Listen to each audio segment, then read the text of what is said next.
आज गांव जा रहा हूं मैं।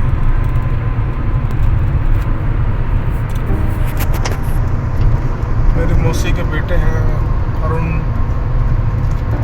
हमारे भैया हैं।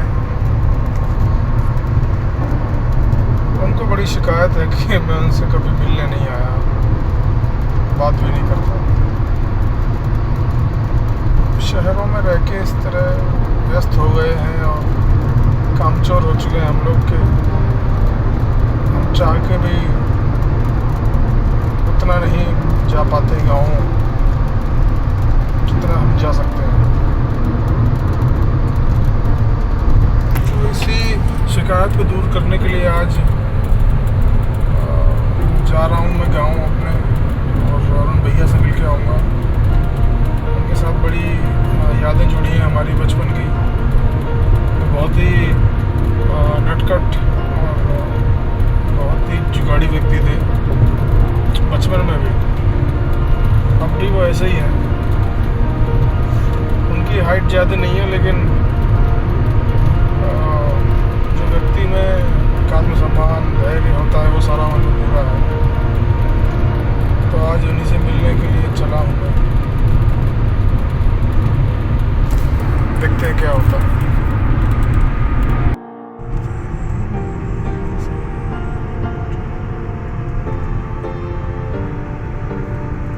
दूर तक लंबी सड़क और मैं चला गांव को, शहर से गांव की तरफ। ये वाकई में भी होना चाहिए।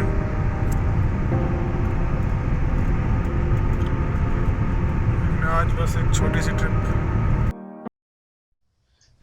गांव में कई साल बाद आया था और भैया ने मुझे लोकेशन भेजी हुई थी व्हाट्सएप पर, और मैं लोकेशन के हिसाब से लोकेशन पे पहुंच चुका था। लेकिन अब मैं 15 साल पहले या और भी पहले मैं यहाँ पे आया था, तो अब सारा हालात और सारा नक्शा बदल चुका था। तो ये मुझे पहचान में नहीं आ रहा था कि भैया का घर कौन सा है।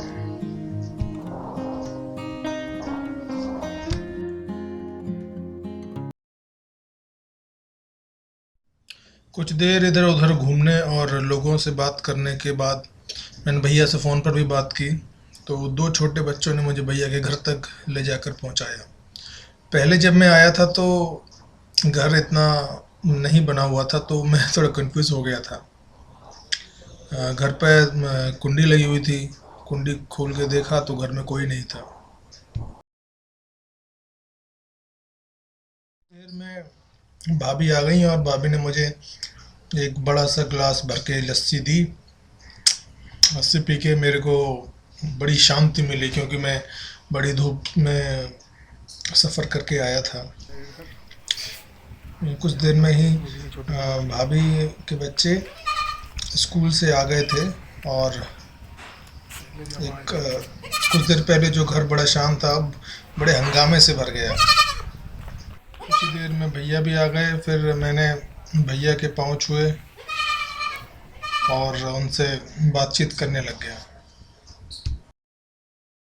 मैंने बच्चों को उनके लिए खरीदे गए खिलौने जब निकाल कर दिए तो उन्होंने सारा आसमान सर पे उठा लिया। वो और उनके कई दोस्त आ गए और मिलके खिलौनों से खेलने लग गए।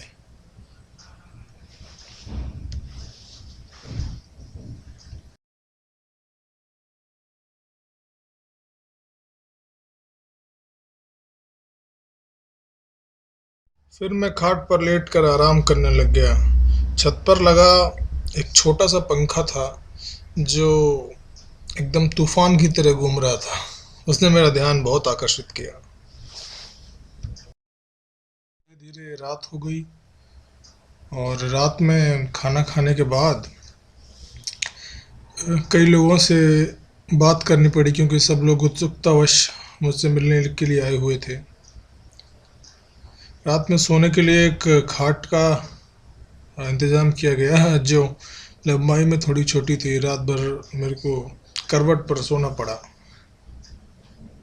लेकिन एक बहुत ही अच्छी बात ये थी कि रात में बड़ी ठंडक थी।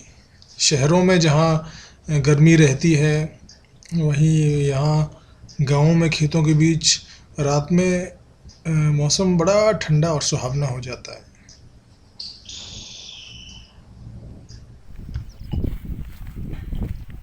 अगली सुबह उठने, नित्य क्रिया और नहाने धोने के बाद भैया के साथ हम चल पड़े बजरंग बली जी के मंदिर।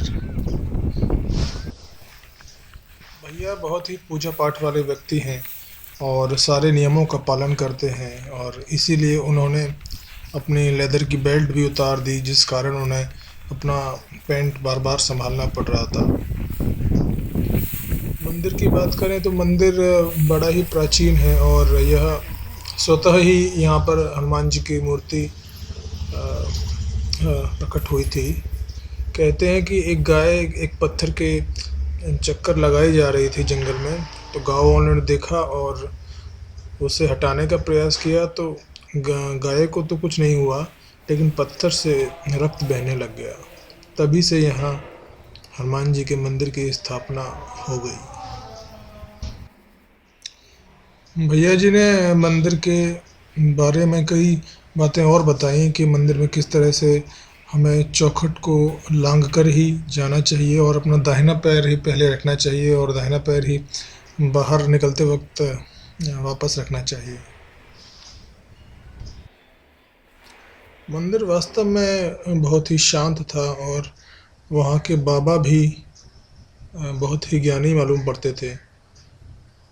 उनके लंबे लंबे जटाएं, मानो उन्होंने उन जटाओं में वक्त गूंथ रखा हो, और उनकी वो ज्ञान की बातें सभी के लिए, जो भी पूजा करने आए स्त्री पुरुष, सबके लिए उनका ज्ञान बराबर।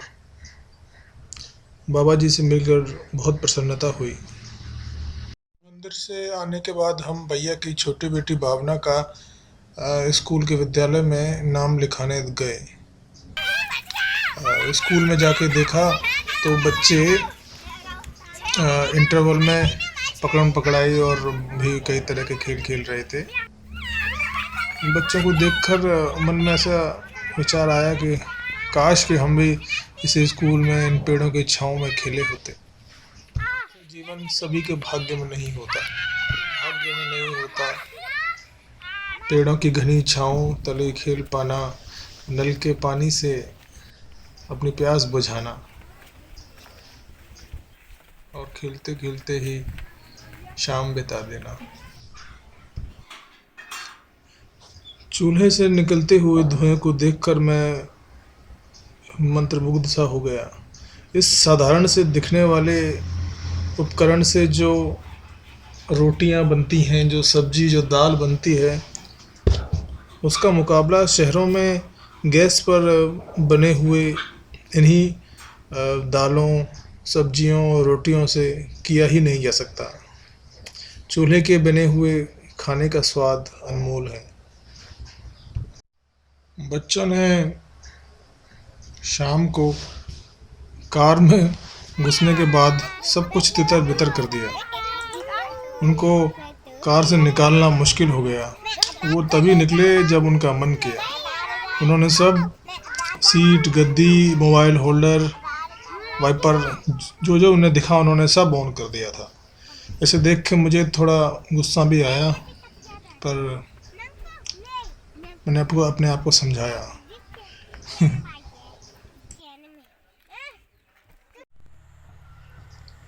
फिर शाम को भैया और बच्चों के साथ साथ हम खेत में चरी काटने के लिए निकल गए।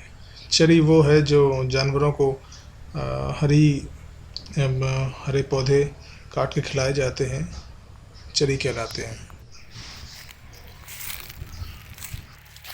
पूर्वजों के स्थान की सफाई करने के बाद भैया चरी काटने में व्यस्त हो गए, और बच्चे न जाने कहाँ धूल मिट्टी में खेलने में। छोटे बच्चे मयंक ने अपनी चप्पल खेलते खेलते न जाने कहाँ पानी के छोटे से कुंड में गुम कर दी। अब उसे ढूंढना बड़ा एक सरदर्द बन गया। हमें शहरों में सब कुछ इतनी सुगमता से उपलब्ध हो जाता है कि हम ये सोच ही नहीं पाते कि उसके पीछे कितना कड़ा परिश्रम छुपा हुआ होता है। भैया को चरी काटते हुए देख मुझे इस बात का आभास हुआ कि एक गाय या भैंस से दूध लेकर उसे शहरों तक पहुंचाना कितना कठिन कार्य है, जिसे हम शहरों में रहने वाले लोग जानते ही नहीं हैं। वहाँ खेत के दूसरे छोर से छोटा सा मयंक अपने नन्हे नन्हे पाँव से तेजी से दौड़ के अपने पिताजी की तरफ आ रहा था, मिट्टी से सना हुआ, लेकिन चेहरे पे हंसी। बच्चों की यही पहचान है। खेत में पौधों पर घूमते हुए छोटे छोटे जीवों को देखकर यह मालूम पड़ा कि जिन चीज़ों पर हम ध्यान नहीं देते, कोई तो है जो उन पर ध्यान देता है और उनको एकदम सही तरीके से पूर्ण करता है। वरना ये प्रकृति, ये वातावरण, ये मौसम ऐसा न रहे जैसा है। बहुत छोटे छोटे जीव इसे सही रखने के लिए अपना जीवन लगा देते हैं।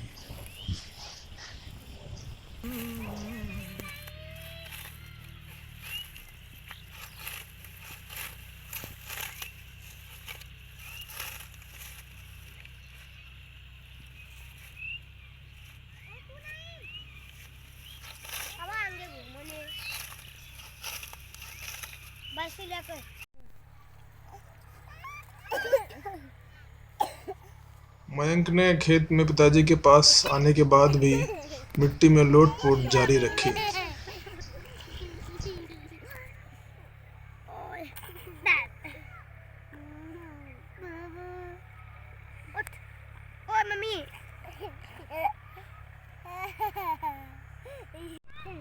मयंक की चप्पल ढूंढने के बाद हम फिर से वापस चल पड़े घर की तरफ। भैया ने सर पर चरी उठा रखी थी और बच्चे उनके हर तरफ धूल उड़ाते हुए भागे जा रहे थे।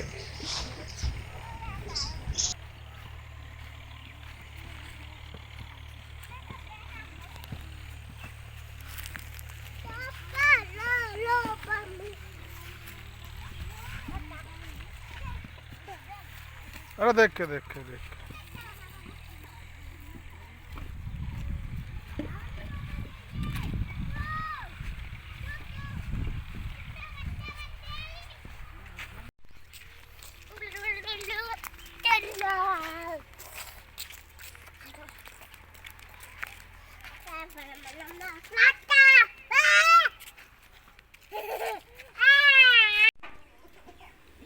मयंक मिट्टी से सना हुआ था, इसलिए उसको नहलाना धुलाना और उसे हाथ पैर साफ करना बहुत आवश्यक हो गया था।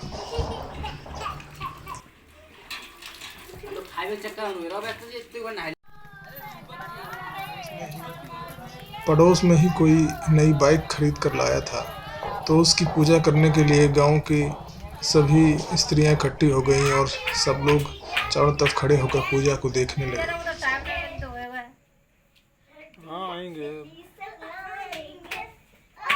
बच्चों ने रात में भी धमाचौकड़ी मचानी चालू रखी। उन्होंने कूद फांद, गिरना पड़ना सब कर दिया।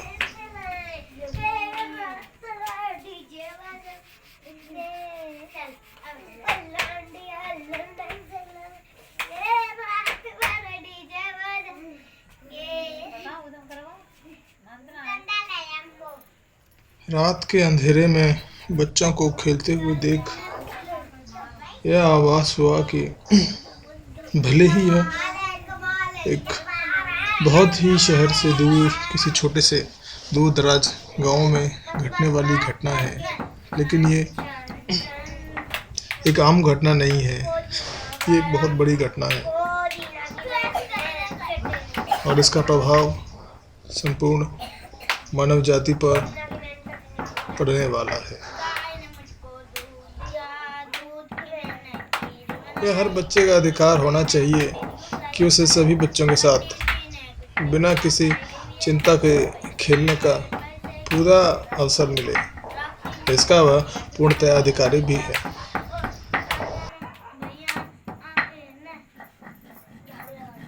वहाँ रात गहराते ही दूर आसमान में चंद्रमा एक तिलक की तरह अंबर के माथे पर से शोभित हो गया।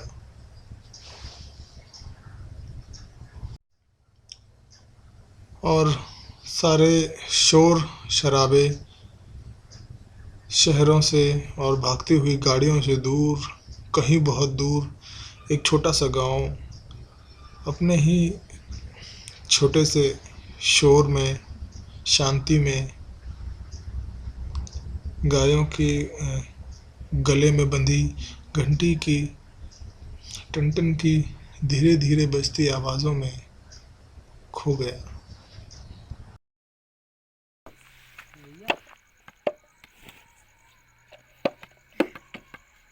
कि रात में भी गांव में काम थमा नहीं था। चलो चल रहा है। सुबह होते ही मैं तुरंत छत पर पहुंच गया और पक्षियों को अपने मोबाइल के कैमरे में रिकॉर्ड करने की कोशिश करने लगा।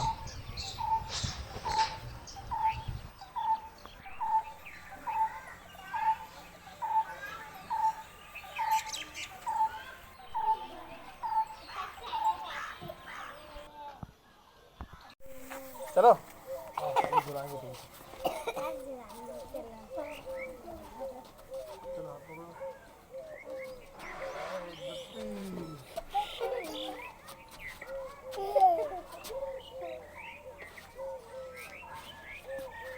धूप लग रहा है।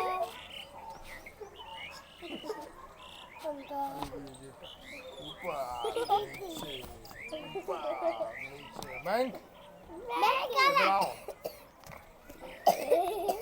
इधर आ जा बैंक। ऊपर नीचे ऊपर नीचे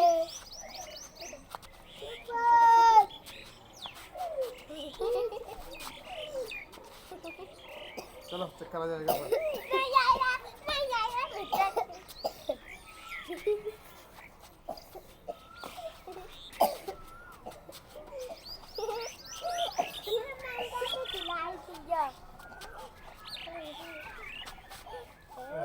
अरे बैंक की बारी।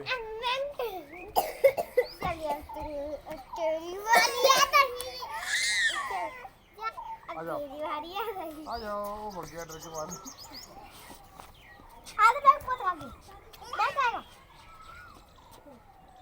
चलो हाथ पकड़ो।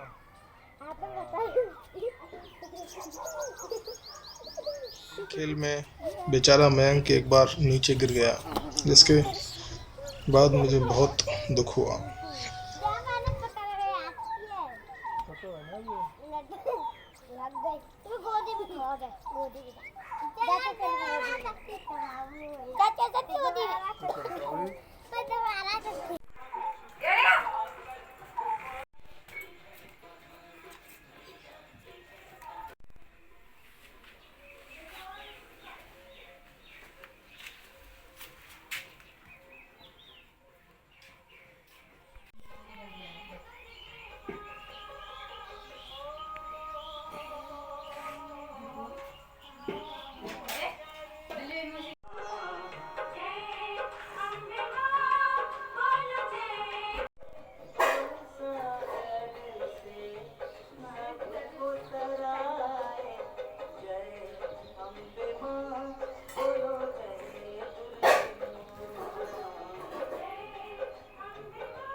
गांव में नल को देखकर ये एहसास हुआ कि जहां हम शहरों में बहुत सा पानी व्यर्थ कर देते हैं, वहीं गांवों में हम उतना ही पानी इस्तेमाल करते हैं जितनी हमें आवश्यकता है। नलके से हम जितना चलाएंगे उतना ही निकलेगा, तो ना ज़्यादा पानी निकलेगा ना वेस्ट होगा। सिंपल। मयंक को नहाते हुए देख अपने बचपन के दिन याद आ गए। इतना तो हम भी नहीं नहा पाए नलकों पर, लेकिन एक बात है कि जितना आनंद गांव के बच्चे ले पाते हैं बचपन का, उतने शहर के कभी ले ही नहीं सकते। लेना तो क्या, वो सोच भी नहीं सकते, क्योंकि गांव का कैनवस बहुत बड़ा है, बहुत बड़ा। फिर मैं वापस चल पड़ा शहर की ओर, ये सोचते हुए कि गांव महान है या शहर महान है। और अंत में मेरा यही निर्णय रहा कि महान तो गांव ही है। मैंने यह भी निर्णय लिया कि अब मैं गांव आता जाता रहूँगा, क्योंकि ये मेरी जड़ें हैं। मैं अपनी जड़ों को भूल जाऊँगा तो जीवित नहीं रह पाऊँगा। गांव के सीधे सच्चे लोग हैं जो बेहद परिश्रमी हैं, और उनके परिश्रम के बल पर ही शहर टिके हुए हैं। गांव के लोग हमसे पैसे नहीं चाहते, वे हमसे यह चाहते हैं कि हम उन्हें समझें, हम उन्हें समय दें, हम यह समझें कि वो भी मानव हैं, कोई मशीन नहीं है।